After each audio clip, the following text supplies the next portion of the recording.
Enter our hearts this day and show us your sacred truth. May we meditate upon your goodness and grace.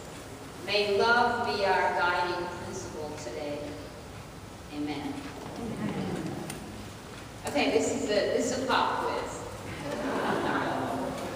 How many of you have enough time in the day to do everything you need to do? Wow, I didn't really expect any hands on that one. Okay, how about what you'd like to do? How many of you have enough time to do everything you really want to do in a day? Okay, a few more. All right. How many of you sometimes think that if you just had a few, even 2 more hours a day, that you would be satisfied? Okay. How many of you think that time goes faster on some days than it does on others? All right, so we know a lot about time. Most of us know that we need more of it. Of course, time efficiency folks, don't you hate those people who come in and tell you how you would do things more efficiently? Anyway, those time efficiency folks tell us that we don't need more time, we just need to use our time better. Now, I promise you, this is not a sermon about using our time wisely. That's not a sermon I can preach.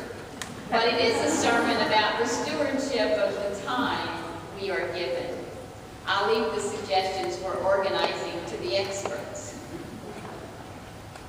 It gave me pause when I realized that we don't own the time we inhabit. We have no control over it. We have control over the way we use it, but we don't have control over it. There will always be 24 hours in a day with varying amounts of light and darkness depending on where you live in relation to the equator. The months will slip away and we will grow older. Time is known to fly or to drag, but one thing is sure, time passes. Just as I cannot put up my hand and say stop to a raging river, I cannot say stop to the passing of time. Since I have no control over this force of nature, I am left with but one conclusion. Time, like so much else of life, is on loan to us. God, the source of the universe, lends us the hours, days, weeks, and months to us as we go throughout our lives in this particular part of the cosmos. So I want us to think of God's time in our lives in 2 ways. First, in the amount of time we reinvest for God's justice work. And secondly, the amount of time we spend with God, whatever that looks like to you. When doing research for this sermon, I came across just a host of interesting resources. The U.S. government, you will not be surprised to know, particularly through the Department of Labor, has a chart for every imaginable use of time.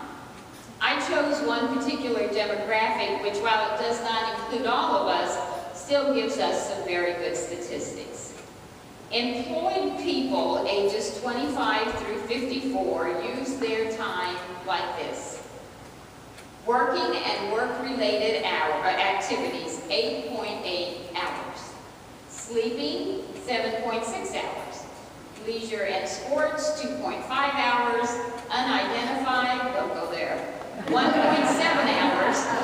Caring for others, 1.2 hours. Eating and drinking, 1.1 hours. And household activities, again, 1.1 hours. This, of course, adds up to 24 hours. Not surprisingly, adults over the age of 55 spend far less time working, only 3.4 hours up to the age of 64, and have greater time for leisure and sports, 5.2 hours. We also sleep about an hour more, and fortunately I couldn't find a statistic on how much longer a day we spend eating and drinking.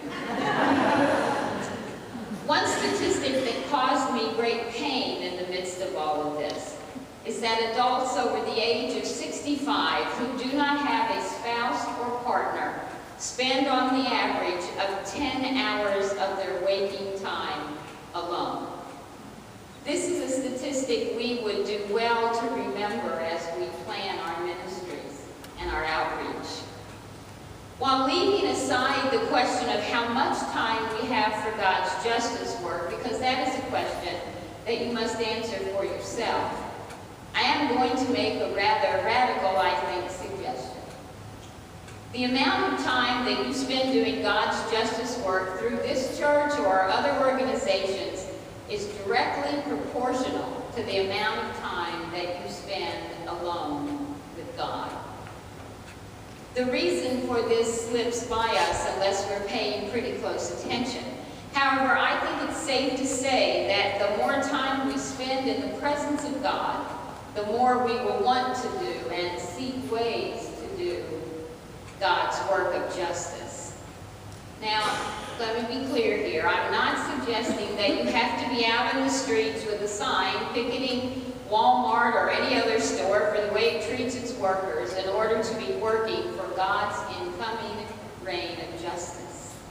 You may work at the campus, preparing a beautiful place where people can hear God's voice.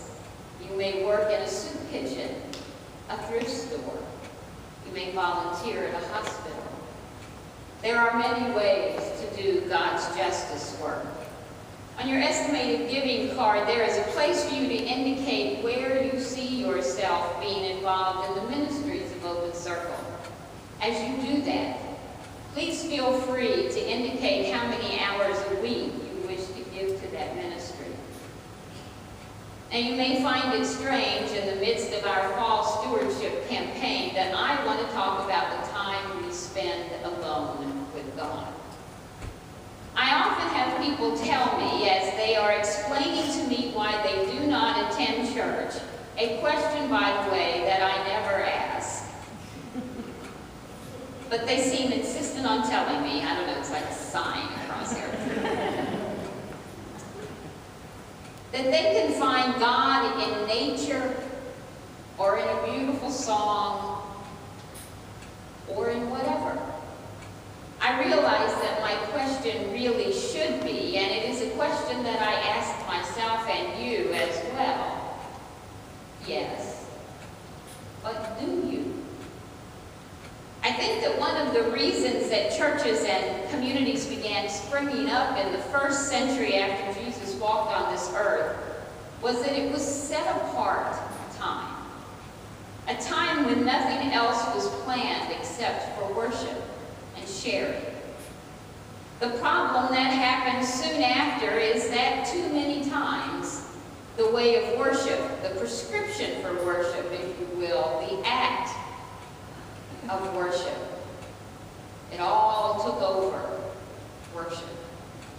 The way people worship became more important than the who, which is the God of love, compassion, and peace, and the why. Because we worship to be unified with the Spirit of God, and because this is where we learn who we are. So as we free ourselves from the prescribed ways of worship, our worship becomes more authentic and fluid with God's Spirit. And it is here we gain motivation for our private time with God. And here we make our initial attempts to love our brothers and sisters and celebrate the quilt of diversity that they embody. Our worship, just as our individual time with God, is intertwined and interdependent with the time that we spend working for the inbreaking of God's reign of justice. To miss the interconnectedness of these two uses of time is to miss a valuable insight that leads to spiritual maturity and gives us the ability to make informed decisions about both. Until we realize that spiritual work is both private and communal, and that they are both equally important, we will continue to fall short, and we will continue to fall prey to what Jesus warned us about.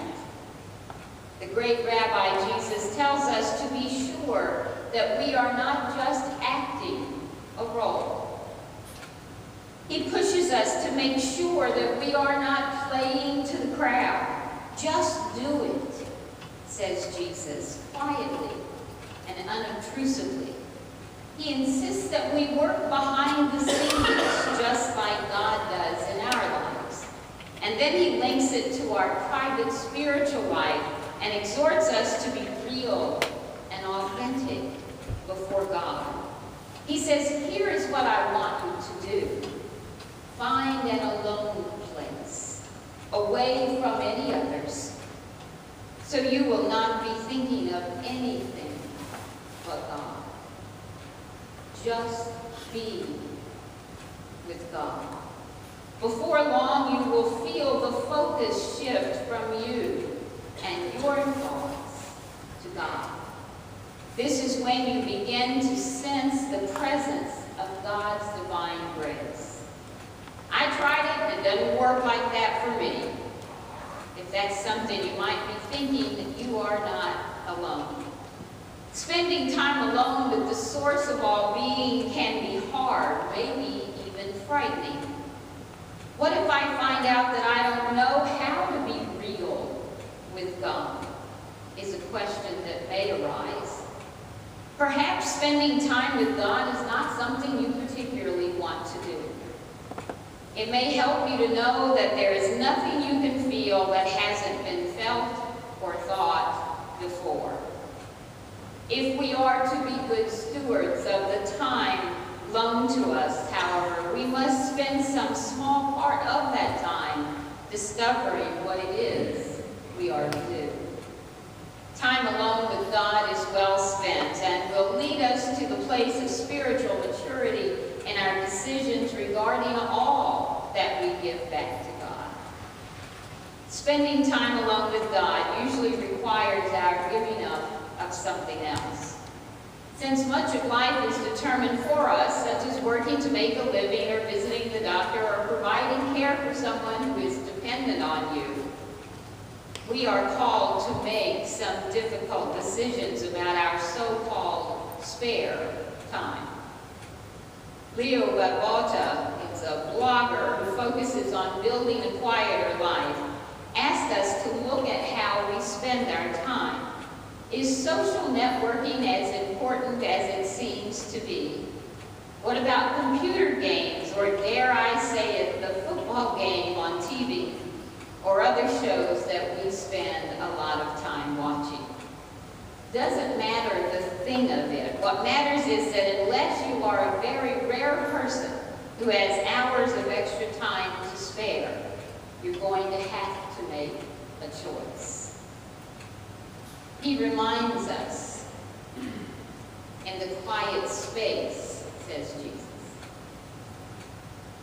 in the world of noise and rushing and distraction is a new world of reflection, peacefulness, and beauty. It's a world of your own, and it's worth living in. Now, I don't have any magical answers for finding this time. I work as hard at finding time as the rest of you. Nor do I have a list of easy steps to reach this quieter life, even though I know that I long for it.